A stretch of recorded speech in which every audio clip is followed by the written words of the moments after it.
आदाब, मैं हूं मुमताज़ आलम रिजवी और इस वक्त हमारे साथ बैठे हैं साबिक मेंबर पार्लियामेंट मोहम्मद अदीब साहब, जो कि इस वक्त पूरे मुल्क में मिली जो सूरत हाल है और मुल्क की जो सूरत हाल है उस पर काम कर रहे हैं और मुल्क को एक सही सिमत देने की कोशिश कर रहे हैं। लेकिन इस वक्त आलमी सतह पर देखें तो जो इसराइल और फ़लस्तीन में हो रहा है वो वाकई बहुत ही अफसोसनाक है।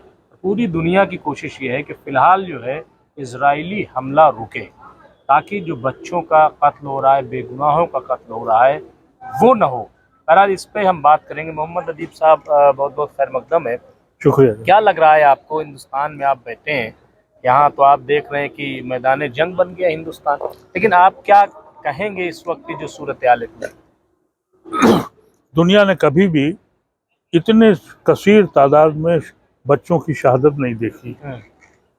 ये कभी तारीख में, यहाँ तक कि वर्ल्ड वार में भी इतने बच्चों के बारे में कभी नहीं कहा गया।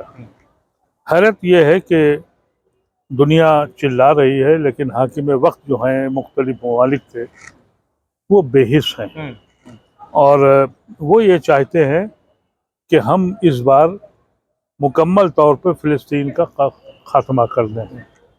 ये खाम ख्याली है उनकी। उसकी वजह यह है कि जिन लोगों से मुकाबला है वो लोग हैं जो मौत को ढूंढ रहे हैं।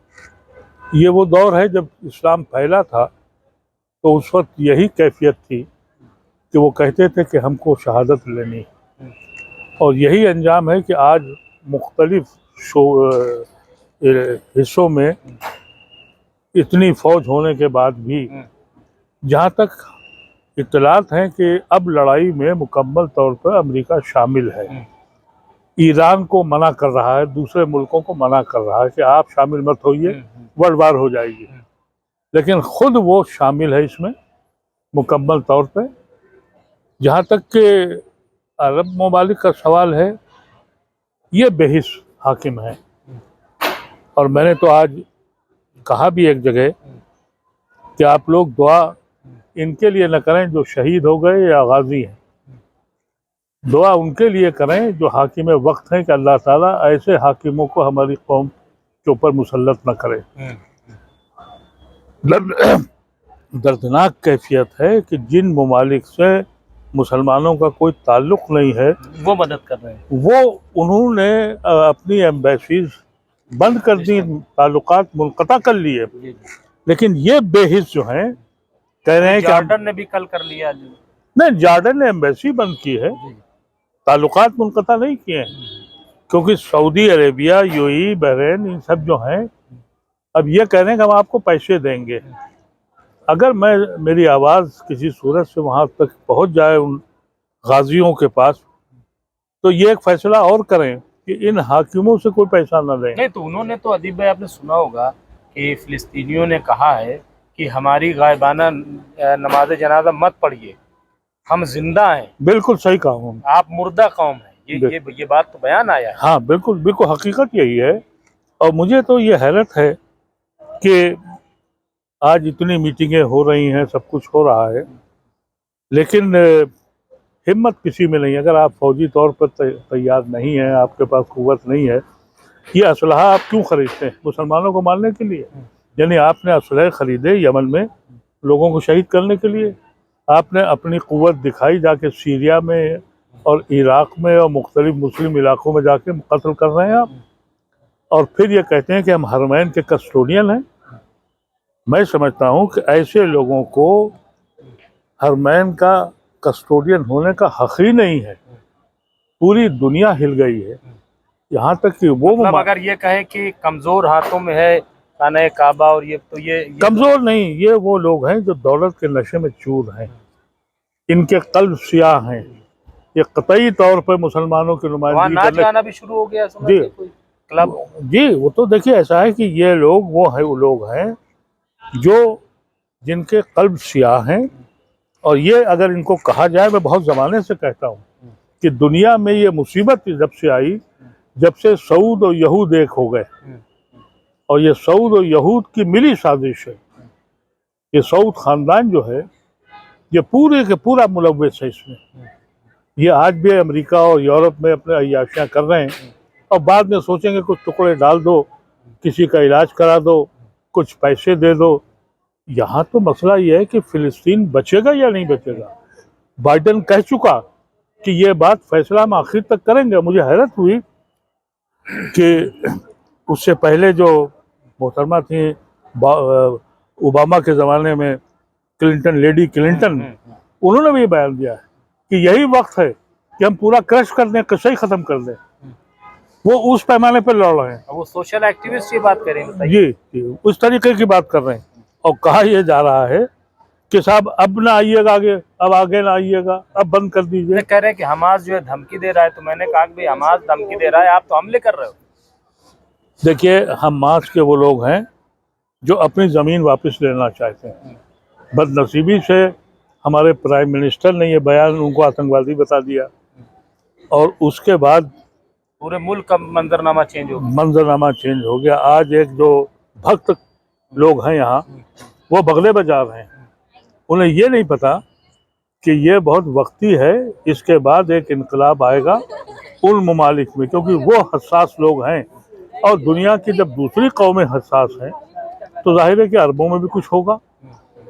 ये मजबूर होंगे कि अपने ताल्लुकात ये अपने बादशाह से हटाएं। और अगर उन्होंने पेट्रोल पर, जो ईरान इनको एक सजेशन दे रहा था कि भाई आप कम से कम पेट्रोल देना बंद करो, आप पेट्रोल बंद कीजिए, तिजारत बंद कीजिए, तो ये ताजिर लोग हैं, तो जब तिजारत हल्की हो जाती है तो हुकूमतें हिल जाती हैं। लेकिन हिंदुस्तान को भी तो यही मुसीबत है ना कि वो खुल के सामने भी नहीं आ रहे हैं और मुखालफत भी कर रहे हैं। अभी सुना है कि ईरान ने जो है एक इमाम हुसैन उनका ब्रिगेड है वो लेबनान भेज दिया है, तो क्या ये माना जाए कि ईरान अब खुलकर सामने आ रहा है? देखिए, ईरान खुल के आ रहा हो या ना आ रहा हो, लेकिन उसकी ईमा पर बहुत सी तंजीमें लड़ रही हैं और वो लड़ेंगी और वो बैठेंगी भी नहीं। अगर ये गलतफहमी इनको है कि ज़मीनी तौर पर ये हमास पर कब्जा कर लेंगे तो अगले 50 साल पूरी दुनिया इनके लिए मुसीबत हो जाएगी, ज़मीन तंग हो जाएगी। ये भी बताते हैं भाई कि वहाँ पे 500 किलोमीटर पे बाकायदा जो है वो टनल बनाई गई है जी, तो क्या वहाँ तक इनकी रसाई हो सकती है? देखिए, रसाई इसलिए हो जाएगी कि उनके पास असलहा जितना भी है वो एक वक्त ख़त्म होगा। इनके पास सप्लाई लाइन चालू है, अमेरिका खेप की खेप दे रहा है, तो इनके ये नहीं है कि इसराइल में इख्तलाफ नहीं हुआ होगा या वहाँ नुकसान नहीं हुआ है। लेकिन मीडिया भी वही दिखा रहा है, क्योंकि अल जजीरा तो वहाँ अलाउ नहीं हुआ, बंद कर दिया उन्होंने। अब वहाँ पर वही दिखाया जा रहा है जो CNN और BBC दिखाना चाहता है, सिर्फ वही दिखा रहा है। मीडिया पे पूरा कब्जा है, लेकिन इसराइल के अंदर क्या हो रहा है, जो खबरें छप के आ रही हैं राइटर्स और दूसरी जगह से, उससे ये पता लग रहा है कि उनको भी नुकसान वो कर रहे हैं, अकेले पिट नहीं रहे हैं। यूएनओ को कोई रोल होने वाला है कि नहीं, कुछ होगा कि नहीं, कि बस यूएनओ की तो हैसियत अब पूरी दुनिया को पता लग गई। 36 रेजोल्यूशन उन्होंने पास किए, एक भी नहीं माना गया। और यहाँ तक कि जब इस बार सेक्रेटरी जनरल ने यह कहा कि ये मजालिम हो रहे हैं तो उससे इस्तीफा मांग दिया इसराइल के मिनिस्टर ने, और लोग खामोश रहे। तो उसकी हैसियत क्या है? उसकी कोई हैसियत है ही नहीं। मुझे लगता है कि ये सारा जो खेल हो रहा है ये चंद दिन की लड़ाई नहीं है, ये इसके खातिरखा अंजाम बहुत दूर अंदेश होंगे और ये बहुत दूर तक जाएगा। अगर ये गलतफहमी इनको है कि ज़मीन पे कब्जा करके और ये बगले बजाएंगे, अब सुकून से इसराइल के लोग रह नहीं पाएंगे और अमेरिका के लोग भी दुनिया में। अब ये इनको अपने सिक्योरिटी के साथ जाना पड़ेगा, जहाँ तक मैं समझता हूँ। और हिंदुस्तान को भी बहुत सोच समझ के कदम उठाने चाहिए। किसी भी कीमत पर वो अरब ममालिक से इख्तलाफ न करें। वो ये समझते हैं कि हाकिम हमारे साथ है, लेकिन हाकिमों के अब गद्दियाँ छिनने वाली हैं। मिस्र का भी यही हाल होने वाला है। अवाम वहाँ की बहुत नाराज हो रही है। बिल्कुल, अब महमूद अब्बास की कोई हैसियत नहीं है, अब वो भी किनारे लग जाएंगे। इसलिए कि ये जो कत्ल गारतगरी हुई है, और आप देखिए कि वो फ़िलिस्तीनी जो आज इसराइल के अंदर रह रहे थे, उनकी दुकानें जलाई जा रही हैं, उनको मारा जा रहा है, उनको गिरफ्तार किया जा रहा है। तुम कब तक करोगे? कोई 10-20 तो है नहीं, ये लाखों में हैं। और आज पूरी दुनिया में जो हमदर्दी फ़िलिस्तीन को मिली है वो आज तक कभी नहीं मिली है। तो इस तरह से मैं समझता हूँ कि फिलिस्तीन का इशू जिंदा हो गया है और फिलिस्तीन की फतेह हुई है।